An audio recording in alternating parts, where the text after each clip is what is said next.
solidariedade, pessoal. No direito tributário, diferentemente do direito civil, você tem dois tipos de solidariedade. Tem a solidariedade propriamente dita, ou solidariedade pura, e a chamada solidariedade subsidiária, tá? Que comporta benefício de ordem. Então, esse artigo 124, ele vai tratar das solidariedades puras,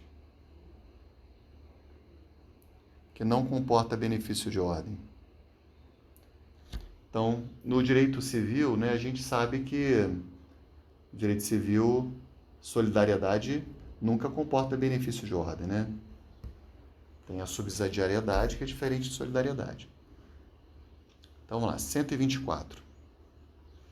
São solidariamente obrigadas as pessoas que têm interesse comum na situação que constitui o fato gerador da obrigação principal. Então, por exemplo, eu não lembro com quem que eu fiz o parecer, se foi com a Luísa, acho que foi, com a outra Luísa.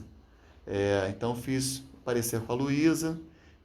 Bom, nós dois somos advogados, certo? Demos o parecer.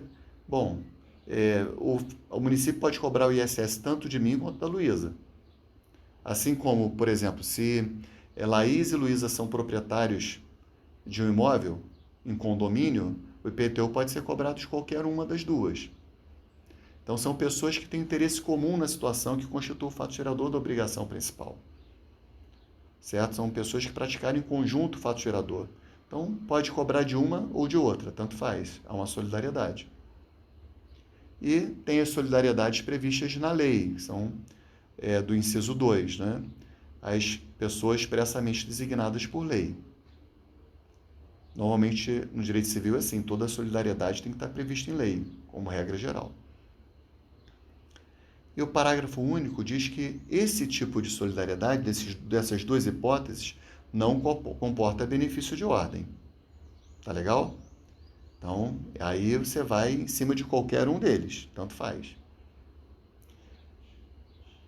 E o 125, ele vai trazer situações em que, por exemplo, o pagamento feito pela Luísa vai beneficiar a Laís.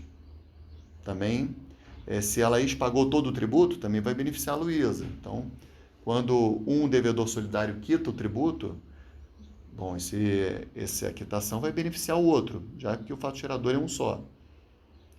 125. São os seguintes efeitos da solidariedade. O pagamento efetuado por um dos obrigados aproveita os demais.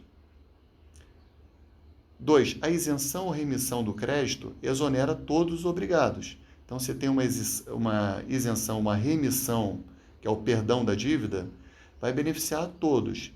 A não ser, pessoal, que essa isenção ou remissão tenha sido dado em razão de uma característica pessoal de um dos devedores.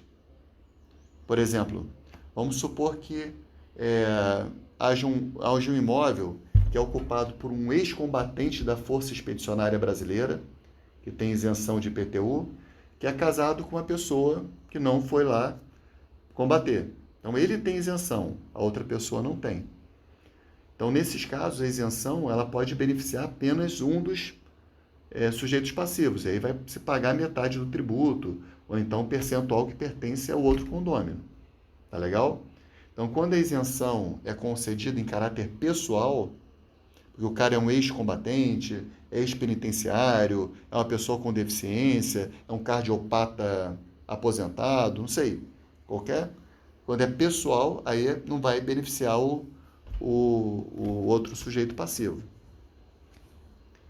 E da mesma forma, pessoal, quando tem uma causa de interrupção da prescrição, seja para prejudicar ou para beneficiar o devedor,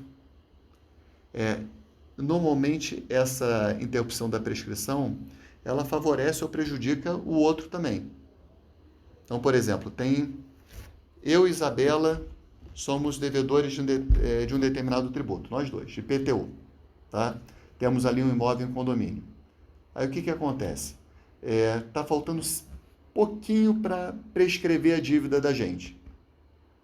Aí eu vou lá e, sem falar com a Isabela, entro num parcelamento, reconheço a dívida.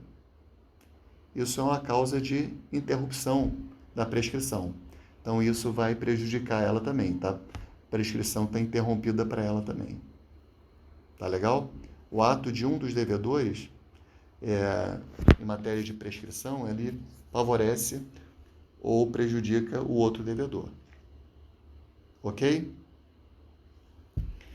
Só para vocês anotarem aí, pessoal, a solidariedade subsidiária, ela está no artigo 133.2 e 134 do CTN. 133.2 e 134 do CTN. Se vocês quiserem, depois a Laís, se quiser colocar aí para gente, mas são situações em que, por exemplo, no 134, o sujeito tem um filho. Põe no 134 para gente, Laís, por favor. O sujeito tem um filho menor de idade. Por exemplo, eu tenho uma filha de 3 anos. E aí ela, herdou de um avô um imóvel. É claro que minha filha não vai pagar o IPTU, ela não vai lá no banco pagar o IPTU. 3 anos de idade, né, pessoal? Então, os pais têm a obrigação de pagar esse IPTU. Então, a obrigação é dela. Mas, se os pais, por omissão, não pagarem esse tributo, subsidiariamente eles se tornam responsáveis pelo pagamento desse tributo. E assim os tutores, curadores, administradores, todo mundo que tem algum tipo de responsabilidade sobre bens de terceiros.